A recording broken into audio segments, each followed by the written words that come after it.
Have we started it? Aye. Oh, well, let's start again. We'll need to keep this in there. Hello, welcome to another episode of... We've not quite got a name yet, but it's coming soon. Every week we're going to break down different topics, whether it's a client journey, whether it's something a client said to us, or generally just topics that we have strong opinions on, I suppose. And I think we've all, maybe not the best people to talk about, because we've all got a similar opinion on this, and what we're going to chat about today is PTs and the shape that they're in, or at least leading by example, or whether they should or do they need to be in shape, do they not need to be in shape. What's your thoughts, Alex? Walk the walk. So I've got quite a strong opinion that a PT should be in good shape or have at least been in good shape at some point. Yeah. I think you need to have gone through your own transformation. It's alright if you're not in the best shape possible right now or year round, but I think giving clients advice on, you know, cutting or bulking or whatever they're doing and you've not been there yourself. Yeah. We voice crack there. Yeah. When you get in shape, Alex? You're actually a perfect example of how much it helps your business though. Like, Yeah. how much growth you'll have from a business standpoint as a coach when you go through your own physical transformation is massive. Like, I think as well, like if you're a new coach and you're just getting into the industry and you don't have results with clients, like what are you selling? You need to sell yourself and you need to sell the fact that you've been in shape. I remember being like 19 or 20 and the only reason people asked me for advice for like personal training then was because I had a six pack. That was literally it, because I had something that they wanted. And I think that's the biggest thing. People are coming to you as an authority. You need to show that authority. Yeah, the biggest I find it really difficult to take advice off someone that isn't in a position that I want to be in or has been there. Like my coach just now, I'm learning gymnastics off him because he's the best at it. Yeah.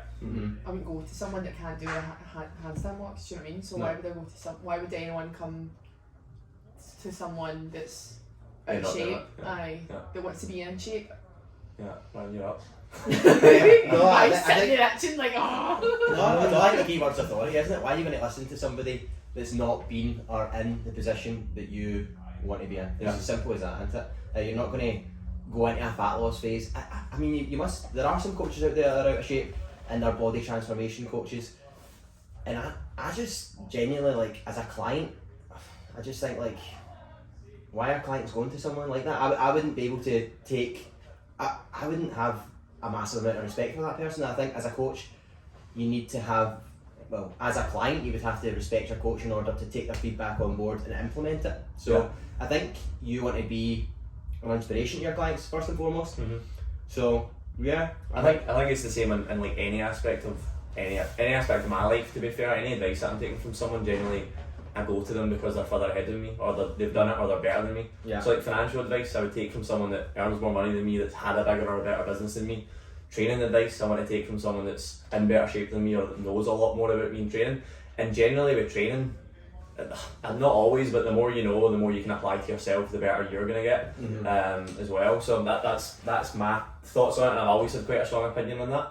And I think the best of the best coaches are in great shape. Yeah, I think there's some exceptions to the rule. Like, if you're a powerlifting coach, then maybe you don't have to be in great shape because that's not necessarily important But you for need to being be strong. Yeah, you need to be strong, or Yeah. you need to have been strong. Yeah. You know, there's powerlifting coaches that are like, 60 odd years old. They maybe done it 40 years ago or whatever. They were in the but they know how to coach, they know how to program. Exactly. They were strong. It's having that Exactly. If But they got the numbers that you wanted, They can that back you used it to up. do then. Yeah, Right. totally.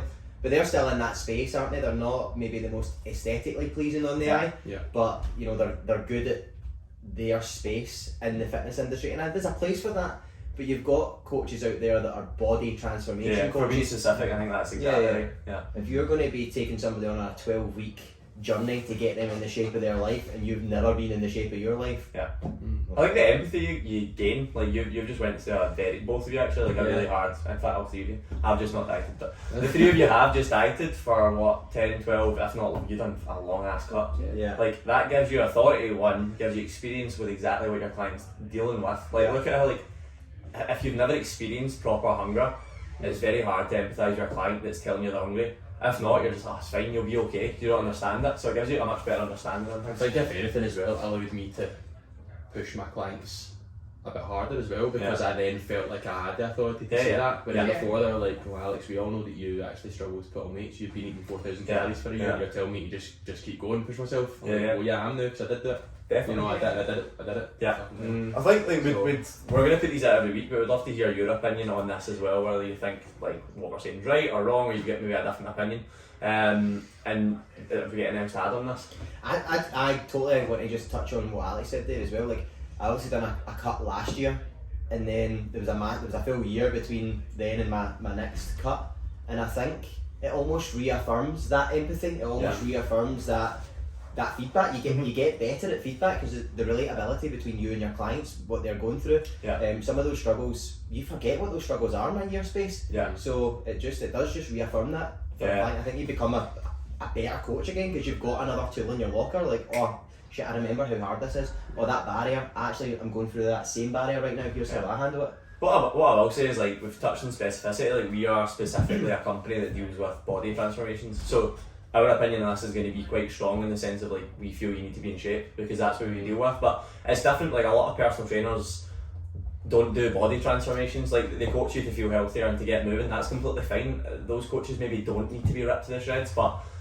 I think it still helps. To be honest, I think like having that level of experience. Like, we've all got experience in like a multiple of, like different things, like sports as well, like football, bodybuilding, CrossFit. All these different things, like having a bit of experience in all these areas helps massively to just empathise and learn more about different types of clients. I think with the title coach or personal trainer, like people just associate that with health. Yeah. You know, and if you don't look healthy, then what are you promoting? That's your job title. Do you know what I mean? Like, Yeah. like Completely. you need to be in reasonable shape. And not like you said, you don't need to be ripped to the bone because none of us are year round. But maybe Alex. But he doesn't want to be. Yeah, you know, maybe don't need to be ripped to the bone, but you need to look healthy. Yeah. You know, you need I to. think That's another podcast. Yeah, What at least the have a podcast t-shirt body. Yeah, at least have a t-shirt body, it's true. But yeah, we'll tidy that up there. We're going to keep these fairly short, like under 15 minute videos, but we'd love to know what other things you'd like covered. If there's any topics that you keep seeing, like there's all these fucking TikTok trends, things like that. If there's things that you want our opinion on, we're always happy to talk and offer it, so let us know. Yeah. Bye. Bye. Yeah.